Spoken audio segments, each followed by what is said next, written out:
서울을 떠나 시골로 내려간 게 과연 잘한 선택이었을까? 이 말은 서울에서 30년 넘게 문구점을 운영했던 이정수 씨가 한겨울 눈 속에서 고열에 쓰러진 아내를 끌어안고 구급차를 기다리며 했던 말입니다. 은퇴 후 모든 걸 정리하고 전라북도 고창의 한적한 시골 마을로 내려간 그는 자연 속에서 여유롭고 조용한 노년을 보내고 싶었습니다. 넓은 마당, 텃밭에서 자란 채소, 이른 아침 새소리에 눈을 뜨는 삶. 누구나 한 번쯤 꿈꿔봤을 전원 생활의 낭만이었죠. 하지만 현실은 달랐습니다. 폭설 속 구급차가 오지 못하던 겨울 새벽, 낯선 이웃들의 싸늘한 시선, 그리고 병원 하나 없는 외곽 마을의 막막한 고립. 그 부부의 선택은 정말 인생 이막을 위한 최선이었을까요? 아니면 너무 늦은 도전이었을까요? 지금부터 우리 모두의 노후와 맞닿아 있는 가슴 뭉클한 한 부부의 귀촌 이야기, 그 시작부터 다시 들려드리겠습니다. 본격적인 사연에 앞서 이 영상이 누군가의 마음에 따뜻한 위로가 될 수 있도록 구독과 좋아요 한 번씩 눌러주시면 큰 힘이 됩니다. 감사합니다. 안녕하세요. 저는 서울에서 문구점을 30년 넘게 운영했던 이정수라고 합니다. 나이는 이제 70을 넘겼고요. 이 나이에 어디 가서 제 이야기를 꺼낸다는 게 쉽진 않지만 제 삶의 큰 전환점을 여러분과 나누고 싶어 이렇게 용기 내어 글을 남깁니다. 가게를 처음 시작한 건 1990년대 초반이었습니다. 그땐 결혼한 지 얼마 안 되었고 첫째 아이가 막 돌이 지났을 때였죠. 마침 동네에 점포 하나가 비어 있다는 소식을 듣고 큰 결심 끝에 전세금을 빼서 작은 문구점을 차렸습니다. 이왕 시작한 거 성실하게 하자 싶어 새벽마다 물건을 떼러 다니고 손님이 하나라도 더 오길 바라며 매일 문 앞을 쓸고 닦았습니다. 그 시절은 하루가 어떻게 가는지도 모를 만큼 바빴습니다. 학교 앞이다 보니 아침이면 아이들이 몰려왔고 도시락 속 간식을 사러 오는 엄마들, 필통이 찢어졌다며 울상인 초등학생까지. 하루에도 수십 번씩 이모, 이거 얼마예요? 아저씨, 이건 새로 들어온 거예요? 라는 소리를 들으며 살았죠. 그때만 해도 가게 문을 여는 일이 곧 삶의 의미였고 제가 지역사회의 한 부분으로 살아가고 있다는 뿌듯함도 있었습니다. 시간이 흘러 아이들이 자라고 가게도 조금씩 커졌습니다. 근처 학교 두세 군데와 거래도 트였고 학용품 납품도 하면서 나름대로 자리를 잡았죠. 큰 돈을 번 건 아니지만 그래도 삼시세끼 걱정 없이 아이들 학비 대며 아내와 소소한 여행도 다니며 살아왔습니다. 하지만 변화는 어느 날 조용히 찾아오더군요. 처음엔 인터넷으로 주문하면 더 싸게 사요. 라는 학생들의 말이 조금 신경 쓰였고 어느 순간부터는 손님보다 택배 상자가 더 많아졌습니다. 동네 마트도 문을 닫고 소형 프랜차이즈 문구점이 들어오면서 저희 가게의 매출은 점점 줄어들기 시작했죠. 그때도 그래도 나는 사람 냄새나는 가게를 할 거야 하며 버텼습니다.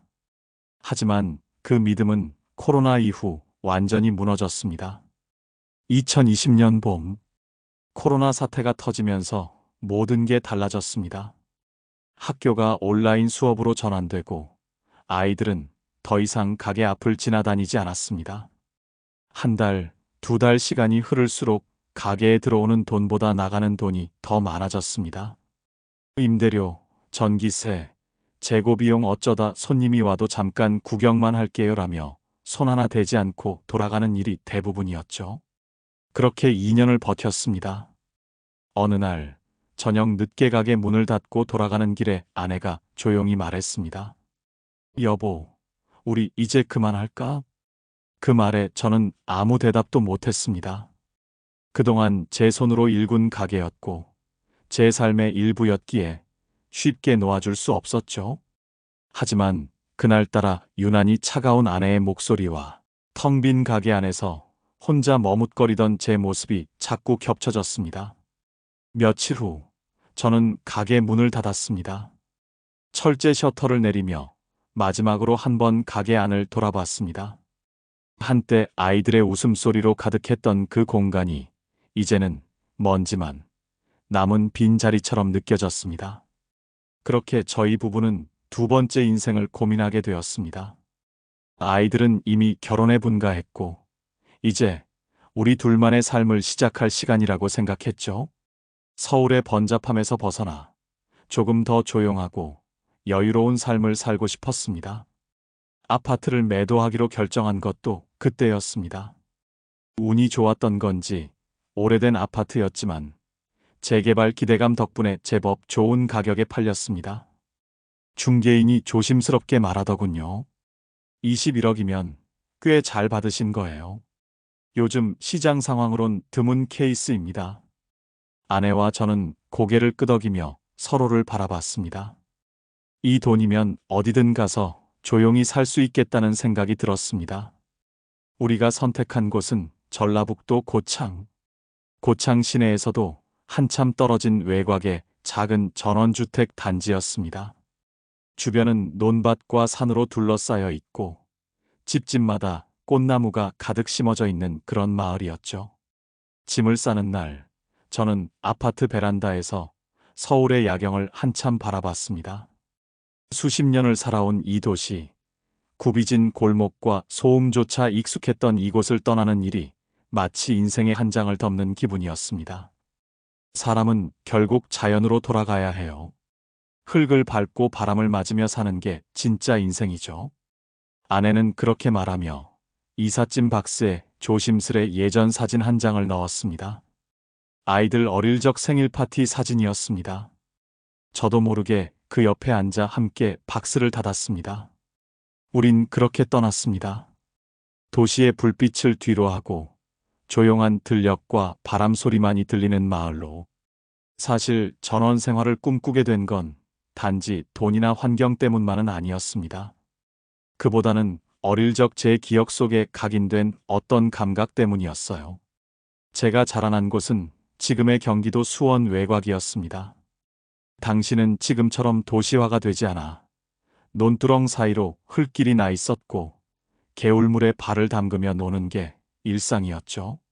가을이면 마당에 깔린 감이 익어가는 냄새, 겨울이면 지붕에 소복이 쌓인 눈을 막대기로 툭툭 쳐내던 소리, 봄이 되면 새벽마다 닭 울음소리에 눈을 뜨던 기억이 아직도 생생합니다.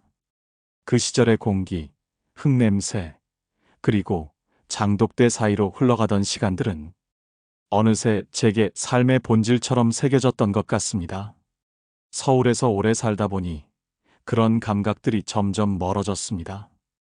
시멘트 냄새와 매캐한 미세먼지, 쉴 새 없이 들려오는 자동차 경적 소리에 익숙해지긴 했지만 그럴수록 제 몸은 점점 예전보다 더 쉽게 지치고 더 예민해지기 시작했죠. 특히 60대 중반이 넘어가면서부터 몸이 확실히 달라졌습니다. 예전 같으면 가게 청소쯤은 거뜬히 하던 제가 조금만 움직여도 허리가 뻐근하고 무릎이 쑤셔오기 시작했습니다. 한 번은 가게 진열대를 옮기다가 허리를 삐끗한 적이 있었는데 병원에서 퇴행성 디스크 초기입니다라는 말을 들었을 때 정신이 번쩍 들더군요. 그날 병원에서 돌아오는 길 버스 창밖을 바라보며 이제는 정말 몸 생각을 해야 할 때구나 하는 생각이 들었습니다. 도시에선 병원은 많았지만 정작 제대로 된 휴식이나 회복은 어려웠거든요. 아침부터 저녁까지 빽빽한 일정과 사람들 틈바구니 속에서 몸과 마음을 동시에 돌보는 일이란 말처럼 쉽지 않았습니다. 게다가 아내도 잔병 치레가 잦아졌습니다. 어느 날은 혈압이 갑자기 오르고 또 어느 날은 알레르기처럼 얼굴이 붓는 일이 반복됐습니다.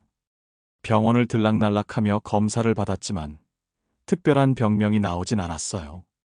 그저 의사 선생님은 과로와 스트레스가 누적된 것 같습니다라는 말만 하시더군요. 그 말을 들은 아내가 집에 돌아와서 말없이 안방 창가에 앉아 있던 날이 있었어요. 창밖을 바라보던 그녀가 조용히 말했습니다. 여보, 우리 어릴 땐 이런 몸살 없었잖아요. 그냥 흙 밟고 뛰어다니던 그때 다시 돌아갈 순 없을까?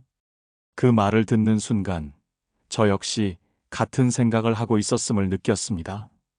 그동안은 아이들 뒷바라지, 가게 운영, 집안 살림 늘 무엇인가에 쫓기듯 살아왔던 시간들이 주마등처럼 스쳐갔고요. 이제는 우리 삶을, 우리 건강을 먼저 돌봐야 하지 않을까 하는 마음이 점점 확고해졌습니다. 마침 아파트를 팔 수 있는 상황이 만들어졌고 아이들 역시 이제 부모님도 좀 쉬셔야죠 하며 귀촌을 응원해 주었습니다. 큰아들은 장난스레 엄마 아빠 텃밭에서 무 키우고 닭 키우면서 사는 거예요? 하고 웃기도 했죠. 그 웃음 속에 담긴 배려와 응원이 고마워서 저희는 더욱 결심을 굳혔습니다. 집을 정리하고 짐을 싸며 아내는 이제 우리도 자연에게 빚을 좀 갚자며 오래된 화분들을 하나하나 닦고 저는 벽장에서 먼지 쌓인 사진첩을 꺼내 들었습니다. 그 속엔 제가 중학생 시절 개울가에서 멱 감던 모습, 어머니가 지게를 지고 밭일을 나서던 모습, 그리운 풍경이 고스란히 남아 있었습니다. 서울을 떠나는 날, 오래된 아파트 엘리베이터를 타고 내려오면서 마치 오랜 친구에게 작별을 고하는 듯한 기분이 들었습니다. 고마웠다. 도시야, 이제 난 쉬러 간다. 그렇게 저희 부부는 서울의 빌딩 숲을 떠나 어린 시절 제 마음속에 새겨졌던 그 흙냄새 나는 삶으로 조용히 한 발짝 다가가고 있었습니다. 고창으로 이사온 첫날, 집 앞에 펼쳐진 풍경은 말 그대로 그림 같았습니다. 군청 소재지에서도 20분은 더 들어가는 외곽 마을. 차로 들어가는 마지막 구간은 비포장도로였고 길 양옆으로는 벼가 누렇게 익어가고 있었습니다. 햇빛이 논 사이를 통과하며 금빛 물결을 만들었고 그 너머로 산자락이 부드럽게 흘러가듯 이어졌죠. 이삿짐을 푸는 날 동네 아주머니 한 분이 마당 너머로 오시더니 고운 색깔의 갓 담근 김치를 건네주셨어요. 서울서 오셨다면서요? 고생 많으셨죠? 이거 김장한 거예요. 그 따뜻한 한마디에 마음이 놓였고 잘 선택했구나 하는 생각이 들었습니다. 처음 며칠은 정말 행복했어요. 새벽이면 뻐꾸기 소리에 눈을 뜨고 마당에 나가 직접 심은 상추에 물을 주며 아침을 시작했습니다. 아내는 작은 텃밭에 토마토와 고추 모종을 심으며 연신 웃었고요. 집 앞 작은 우물에서 시원한 물을 떠다 놓고 마당 평상에 앉아 커피를 마시던 그 시간들. 도시에서 누리지 못했던 여유와 정적이 저희 삶을 감싸주는 듯 했죠. 하지만 시간이 지나면서 그 정적은 점점 고립으로 바뀌기 시작했습니다. 우선 생활 자체가 너무 불편했습니다. 마트는 차로 왕복 1시간이 걸렸고 가장 가까운 병원도 군청 있는 읍내에 하나뿐이었습니다. 가끔 감기약이나 생필품이 필요할 때면 아내가 오전 일찍 나가 오후 늦게나 돌아왔습니다. 한 번은 아내가 시장에서 돌아오며 손을 주무르더군요. 장바구니 들고 걸어다니는 게 이렇게 힘든 줄 몰랐어요. 서울에선 엘리베이터만 타면 됐는데 택배도 문제였습니다. 주문한 물건이 이틀에 한 번만 배달되는 데다 마을 입구까지만 오고 그 뒤는 직접 수령하러 나가야 했습니다. 한 번은 제가 집 앞에서 택배기사를 마주쳤는데 기사분이 다소 짜증 섞인 목소리로 말했습니다. 여기까지 오는 길이 험해서요. 다음부턴 마을 회관 주소로 해주세요. 그 말을 듣고 저도 모르게 작게 죄송합니다 하고 대답했습니다. 그날따라 마을 안쪽으로 돌아가는 길이 유난히 멀게 느껴졌습니다. 가장 힘들었던 건 인간관계였습니다. 서울에서는 하루에도 수십 명의 손님을 상대하며 말도 많이 하고 웃음도 자주 나눴는데 여기선 며칠씩 사람 얼굴을 못 보는 날도 있었습니다. 마을 주민들 중엔 친절한 분들도 계셨지만 대부분은 다소 경계하는 눈빛을 보내더군요. 어느 날은 마을 이장님 댁에서 모임이 있어 저희 부부도 초대받았는데 식사가 끝나고 자리 정리를 하면서 누군가 소리 없이 던지듯 말하더군요. 서울서 돈 많아서 내려오셨다던데 좋으시겠어요. 집도 새 거고. 그 말에 저는 웃는 척 했지만 속으로는 가슴이 철렁 내려앉았습니다. 아내도 눈치를 챘는지 집으로 돌아오는 길에 조용히 말했습니다. 괜한 말이었을지도 모르지만 우리 여기선 조금 조심해야겠어요. 그날 밤 저는 마당 평상에 홀로 앉아 있었습니다. 밤하늘엔 별이 가득했지만 제 마음은 어느 때보다 적막했습니다.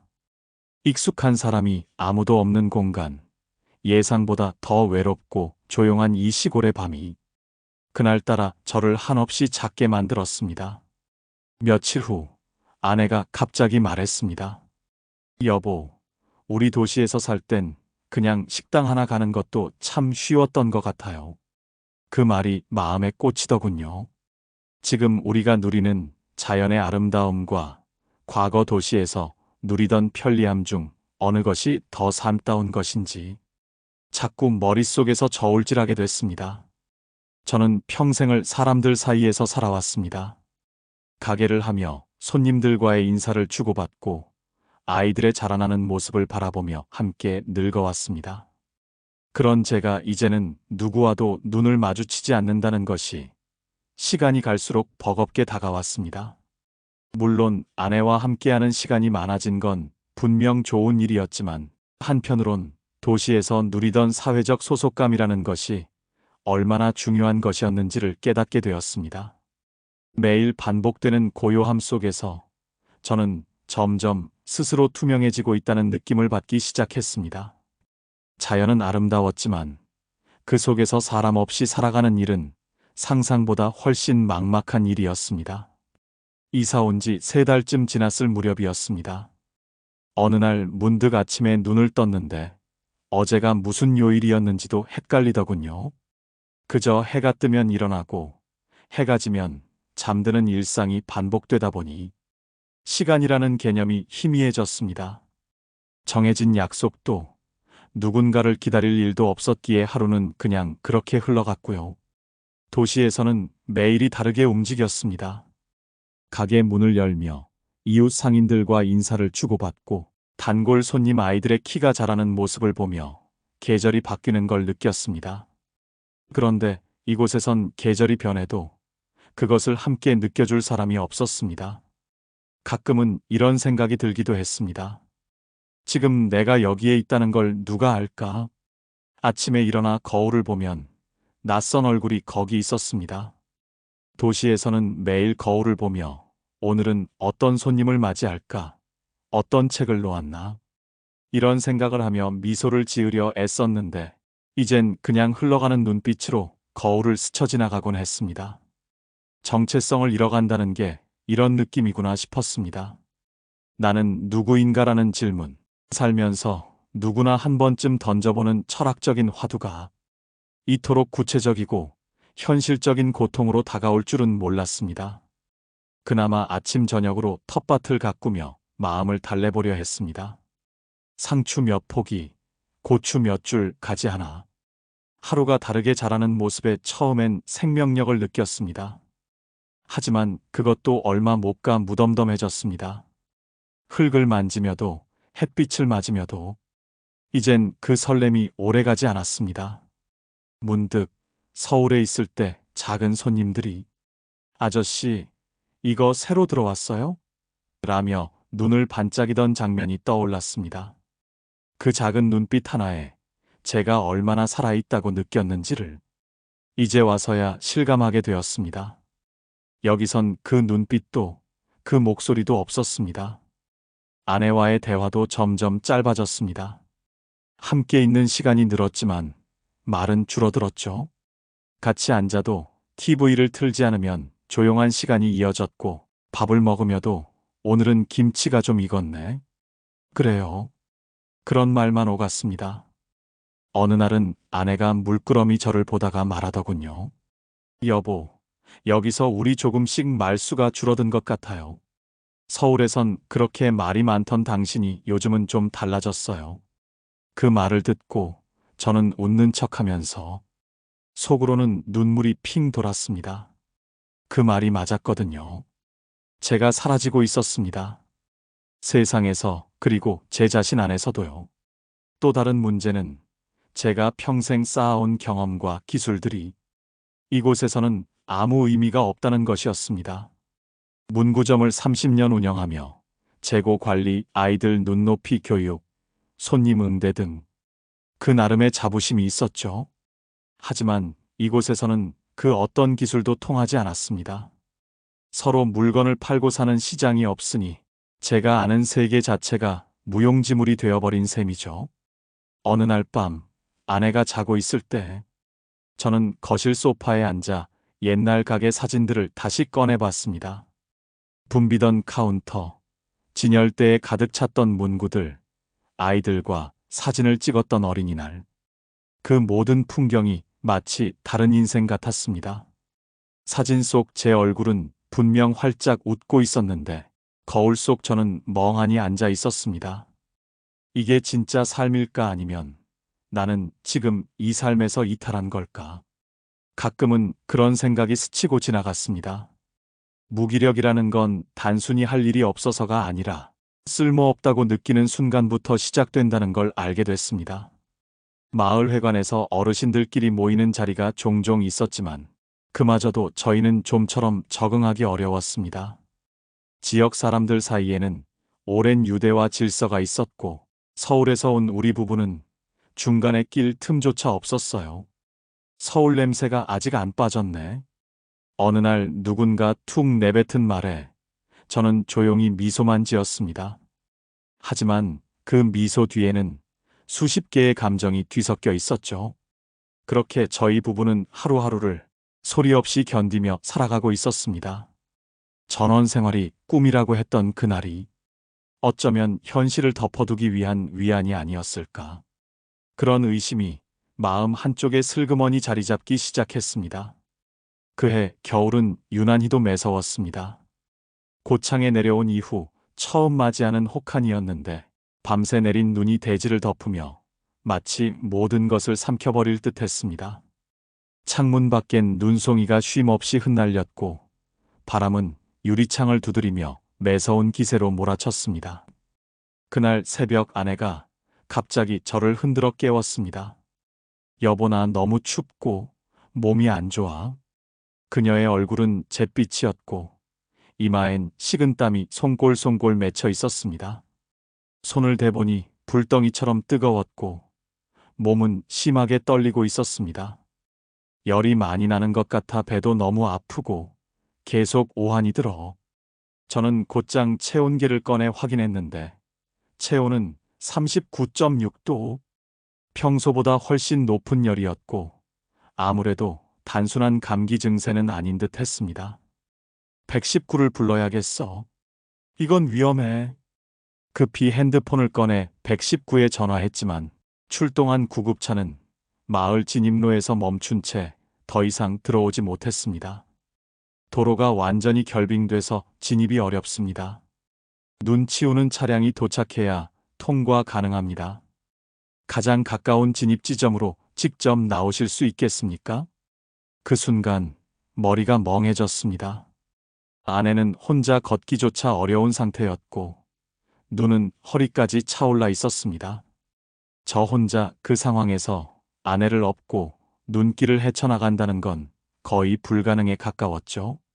결국 마을 청년 한 명이 트랙터를 몰고 와주어 근처까지 겨우 모셔다 줄 수 있었고 그렇게 아내를 겨우 구급차에 태워 읍내 병원으로 향했습니다. 병원 도착은 오전 6시가 넘어서였습니다. 병원은 작고 응급실조차 제대로 갖춰져 있지 않았습니다. 의사 한 명과 간호사 한 명이 전부였고 열을 내리는 해열제와 기본적인 수액 외에는 별다른 처치도 불가능했습니다. 진료를 마친 의사는 조용히 말했습니다.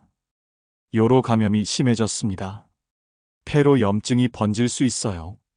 정밀 검사가 가능한 시내 종합병원으로 이송해야겠습니다. 차로 1시간 거리. 한겨울, 눈길을 뚫고 다시 한번 먼 병원으로 이동해야 했습니다. 그날 이후 몇 날 며칠을 저는 병원과 집을 오가며 아내를 간호했습니다. 시골이라 종합병원 입원 대기자도 많아 아내는 응급병동에서 대기만 하며 시간만 흘려보냈고 그 와중에도 계속해서 약가, 검사비, 간병비 등 지출은 끝도 없이 쌓여갔습니다. 혹시라도 중환자실이라도 가게 되면 어떡하지? 이 돈이 떨어지면 서울로 돌아가는 길조차 막히는 건 아닐까? 그런 불안이 매일같이 머릿속을 떠나지 않았습니다. 아내는 하루는 괜찮다가도 다음 날은 갑자기 열이 오르고 밤새 신음소리를 내며 뒤척일 때면 저는 그 옆에서 무력하게 손만 잡고 있었습니다. 하루는 아내가 힘겹게 말했습니다. 여보, 우리 이러려고 여기까지 내려왔나 봐요. 그 말을 듣고 저는 병실 창밖을 보며 조용히 눈을 감았습니다. 우리가 그토록 갈망했던 자연, 조용한 삶, 그 모든 것이 이제는 철저히 위험한 고립으로만 다가왔습니다.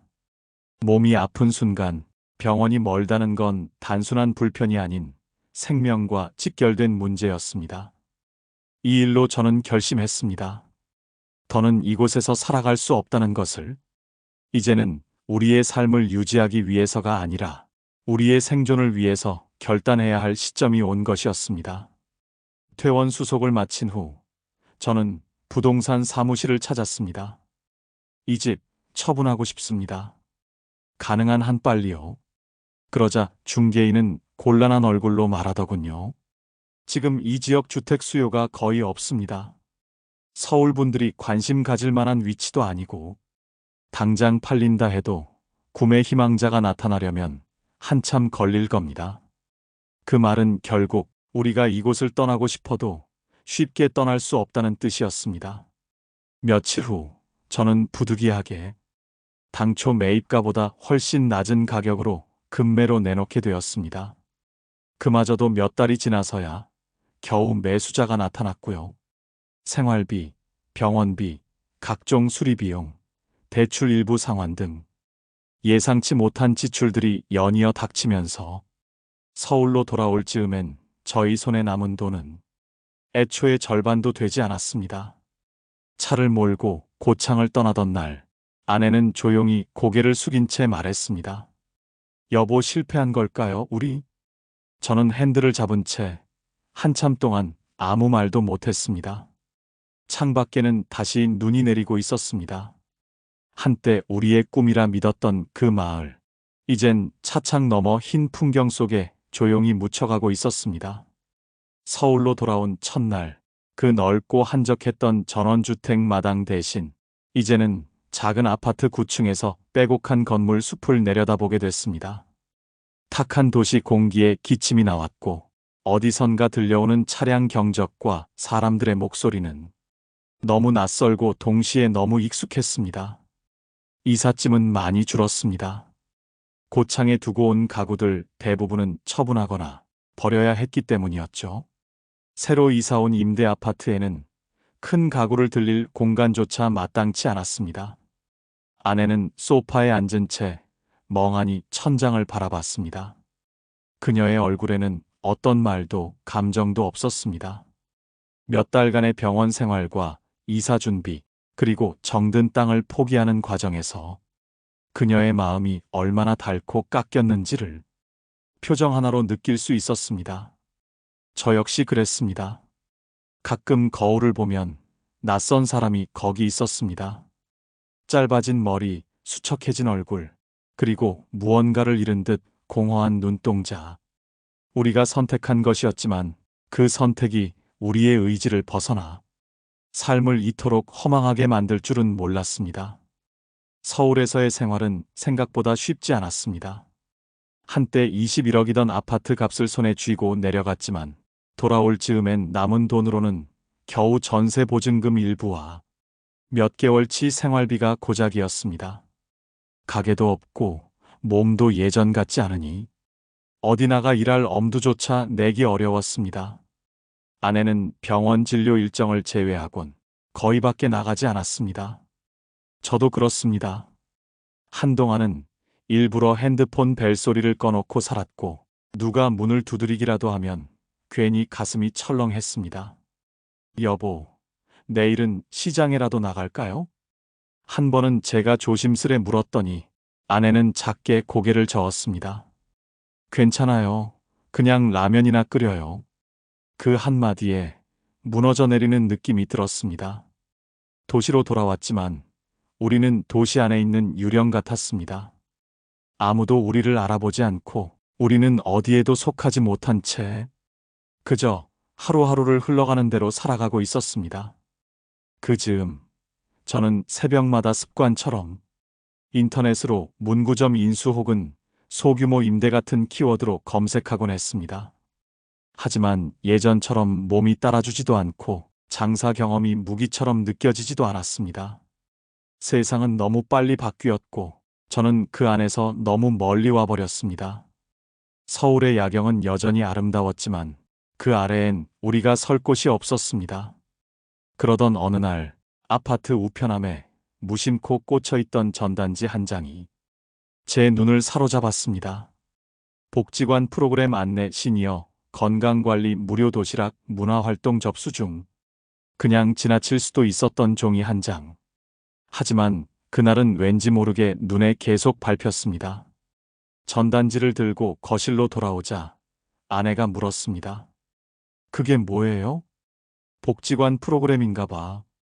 건강검진도 해준대. 아내는 조용히 고개를 끄덕였고 그 다음 날 저는 혼자 그곳으로 향했습니다. 무언가 다시 시작해야 한다는 설익은 각오 같은 감정 하나에 기대어 말이죠. 복지관 입구에 들어서자 따뜻한 난방기 바람과 함께 환한 웃음으로 인사하는 직원의 목소리가 들렸습니다. 어서 오세요. 처음 오셨죠? 그 인사 한마디에 저는 눈물이 핑 돌았습니다. 아, 누군가 나를 알아보는구나. 그 한순간이 저를 다시 사람으로 느끼게 해주었습니다. 복지관에 들어선 그날 이후 저의 일상은 조금씩 변하기 시작했습니다. 처음에는 도시락 배급만 신청할 생각이었습니다. 하지만 복지관 직원분이 저를 붙잡고 이렇게 말하셨어요. 어르신, 혹시 책 읽어주시는 거 좋아하세요? 도서관에서 시니어 자원봉사자 모집 중인데 신청해 보시겠어요?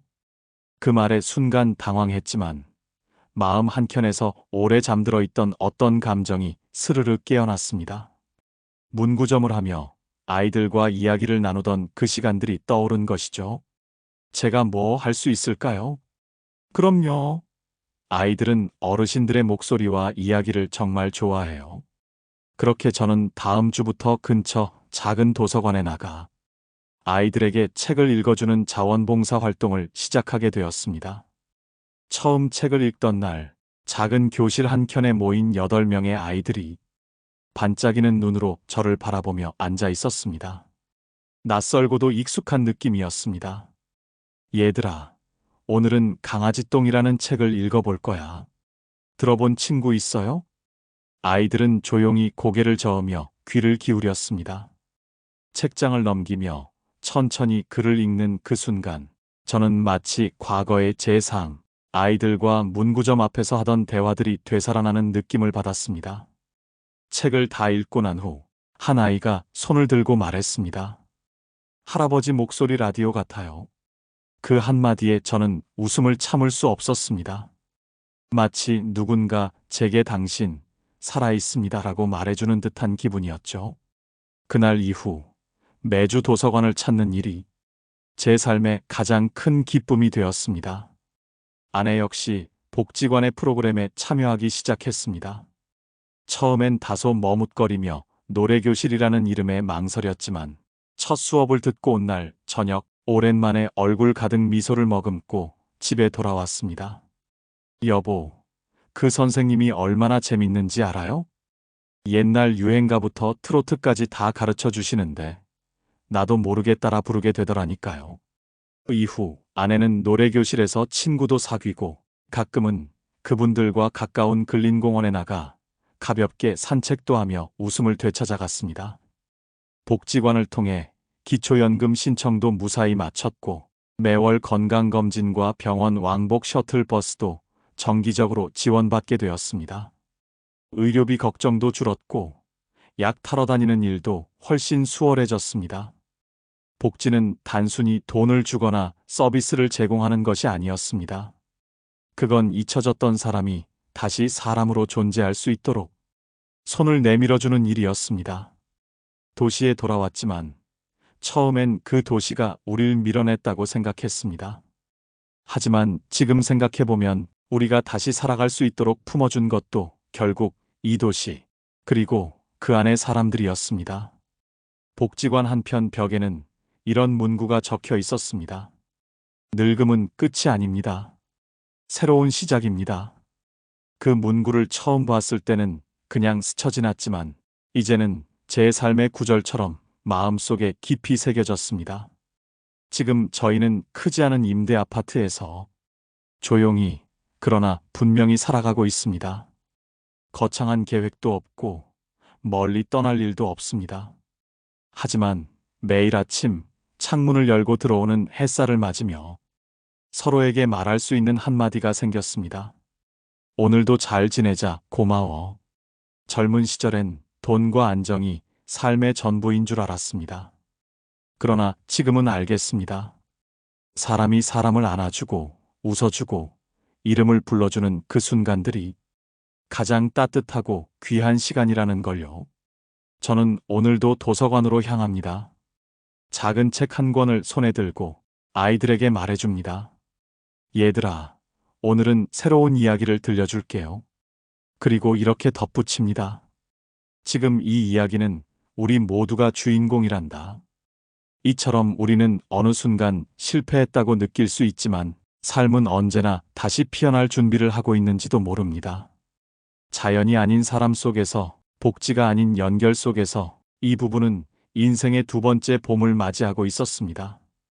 혹시 지금 삶이 조금 막막하신가요?